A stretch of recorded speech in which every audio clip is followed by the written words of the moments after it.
క్రీస్తునందు ప్రియమైన వారలారా, శుభాలు. ఎలా ఉన్నారు? బాగున్నారా? నిన్నటి దినము ఎలా గడిచింది?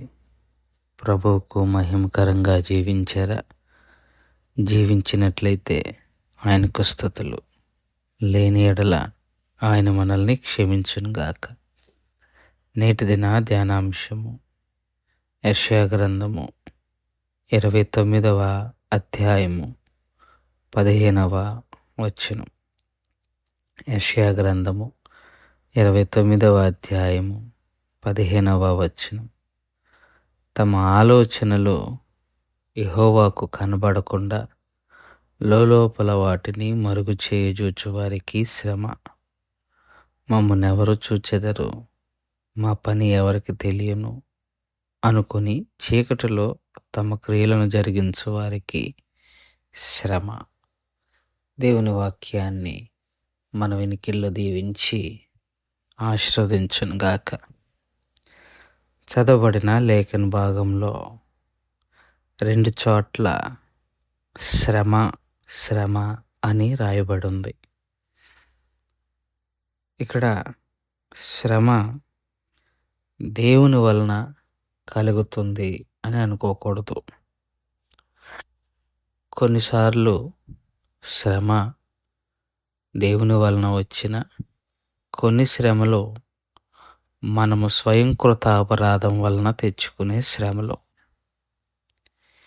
ఇక్కడ ఆ శ్రమను గురించే మాట్లాడుతున్నారు. మనకుగా మనం తెచ్చుకునే శ్రమలు అవేంటంటే, తమ ఆలోచనలు యెహోవాకు కనబడకుండా లోలోపల వాటిని మరుగు చేయజూచు వారికి శ్రమ అంటున్నాడు. అంటే తమ ఆలోచనలు యెహోవాకు కనబడకూడదు.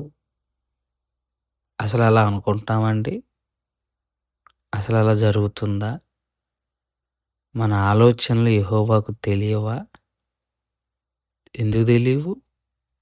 139వ కీర్తనలో నా తలంపులకు రాకమునిపే నీవు ఎరిగి ఉన్న దేవుడు అంటాడు. సో మన ఆలోచనలు ఆయనకు తెలియకుండా ఉండవు, కానీ మన బిహేవియర్ అలాగ ఉంటుంది. ఆయనకు తెలియదులే అన్నట్టుగా, మన ఆలోచనలు ఆయనకు తెలియలే అన్నట్టుగా మనం ఏం ఆలోచన చేస్తామో ఆ ఆలోచన మనకు రాకముందే తెలుసు ఆయనకి. అలాంటిది మనం దాచుకోవాలని ఎలా అనుకుంటాం? ఆలోచనలకు అదుపు ఉండాలి అన్నది భక్తుడి యొక్క ఉద్దేశం. ఆలోచనలను అదుపు చేసుకోవాలి అన్నది భక్తుని యొక్క ఉద్దేశం. ఆలోచనలు అదుపు చేసుకోకపోతే ఎలా?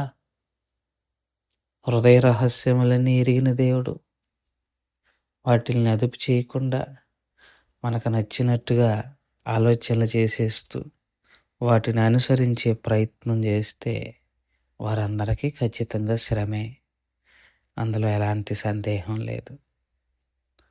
మరొక మాట పక్కనే అన్నాడు, మమ్మల్ని ఎవరు చూచెదరు, మా పని ఎవరికి తెలియను అని చీకటిలో తమ క్రియలు జరిగించు వారికి కూడా శ్రమే. మమ్మల్ని ఎవరు చూస్తున్నారు అని చీకట్లో చేస్తుంటాం కొన్ని పనులు. మనల్ని ఎవరు పట్టించుకోవట్లేదులే అనుకుంటాం. ఎంత అవివేకులమో. ఆయనకు తెలియకుండా ఉంటాయండి మన క్రియలు? ఆయనకి మరుగైన వంటి ఏమైనా ఉన్నాయా? చాలాసార్లు చెప్పాను, ఆయన గతాన్ని, ప్రస్తుతాన్ని, భవిష్యత్తుని ఒకేసారి చూడగలిగిన దేవుడు. ఆయనకి కనబడకుండా అంటూ ఏమి ఉండవు. ఇప్పుడు నేనేం చేస్తున్నానో, నువ్వేం చేస్తున్నావో, ఇప్పుడు నువ్వేం చేస్తూ ఏం ఆలోచిస్తున్నావో అన్నీ తెలుసు ఆయనకి. కానీ ఎవరు చూస్తున్నారులే, ఎవరేం చేస్తారులే అని అనుకునే వారికి శ్రమ అంటున్నాడు. ఆ శ్రమ ఏంటి? దేవుడి నుంచి రాదు. మనం అలా చేసి తప్పు చేస్తూ దాని తాలూకా ఫలితాన్ని అనుభవిస్తాం. దేవునికి మరుగుపరుచుకుంటూ అట్లాంటి పనులు చేయకుండా మన దేవుడు విచారణకర్త కనుక ఆ విచారణకర్త ఎదుట మనం సాష్టాంగ పడవలసిన వారమై ఉన్నాము కనుక జాగ్రత్తతోనూ భయముతోనూ వణుకుతోనూ మన ప్రవర్తనను కొనసాగించుకోవాలని ప్రభు పక్షంగా విజ్ఞప్తి చేస్తూ ఈ మాటలను ఇంతతో ముగించుకుంటున్నాను. దేవుడు దీవించి ఆశీర్వదించును గాక. ప్రార్థన చేసుకుందాం. మమ్మల్ని మిక్కిలిగా ప్రేమించిన మా ప్రియ పరలోకపు తండ్రి, మీ పాదాలకు స్తోత్రాలు. చెప్పబడిన వాక్యాన్ని బట్టి మీకు స్తోత్రాలు. విన్న వాక్యం మా హృదయంలో భద్రపరుచుకొని వాక్యానుసారంగా జీవించగలగటానికి కావలసిన కృపను సహాయాన్ని దయచేయమని యేసు నామములో అడిగి వేడుకుంటున్నాం తండ్రి. ఆమేన్. God bless you.